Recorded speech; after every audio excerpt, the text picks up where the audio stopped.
Hey, this is Ramon, Channels Alpha 4, and I just got back from a run, so you're going to have to excuse the look. But I was listening to James White on Sola Scriptura, and I wanted to respond to my problem with Protestant apologists, since I made one complaining about Catholic apologists, which is my branch of religion. You guys bracket all your theology in a way that leaves the door open for atheists to completely destroy your faith, and also to downplay the faith of other true believing Christians and Catholics and Muslims or whatever theology you have. If someone doesn't believe that God exists, you cannot tell them that the Bible is the Word of God and that's what makes it true. That just doesn't work. That doesn't work for anyone who's an atheist. And that definitely doesn't work for anyone who doesn't believe that our God is their God. Okay? That's insane for them.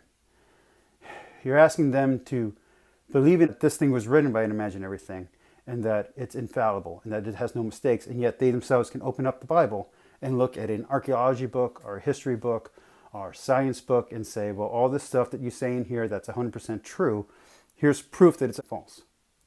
That's the problem with Protestant apologists, and that's the problem with Sola Scriptura. You cannot argue that the tradition that surrounds the faith does not exist. You want an argument from tradition. I'm taking on James White's challenge directly. You want an argument from tradition. That's the argument from tradition, is that even if someone doesn't believe in God or doesn't believe that our God exists, they cannot argue that our tradition doesn't exist, because they can physically see it, and you can go back through archaeology and find it. That's a solid argument for tradition. Then once you get them through that door, you can start with the argument of, oh, by the way, there's a God. You have to first get them to at least understand on the basis that this tradition has existed and it has worked, and that the fruits of this tradition are good. And they will start off with an argument that the fruits of the tradition are bad. They will say that the modern Western world is bad. So we have to start pulling them back from that ideology.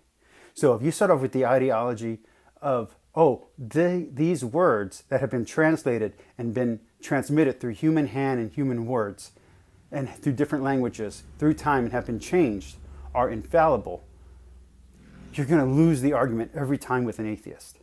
So that's my response to James White, and that's my problem with Protestant apologists, is that you're asking people to believe something and to understand something that is fundamentally against their nature to understand. Well, first you want them to understand that the tradition exists, and it has existed, and that it's provable that it's existed. Then you want to prove that the fruits of that tradition are good, and then you can get them into the door, and say, okay, by the way, here's what we believe. We believe in God. And then you can have that theological debate and see where they stand on their faith, and get them in inch by inch. Don't just throw them into the deep end and say, either believe this or you're damned. That's horrible, because you're not damned. You're not evil.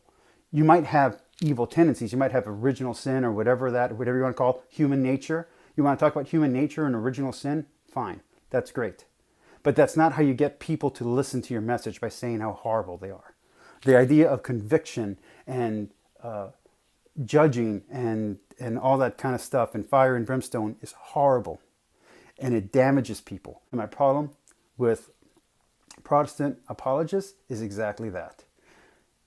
Hellfire and brimstone, conviction, sola scriptura, and asking people to believe in something when they don't even believe in the source of that thing is too much of a leap for conversion. So that's my argument. I think kindness and Christian behavior and good works, which you guys don't like, is a much better way to convert.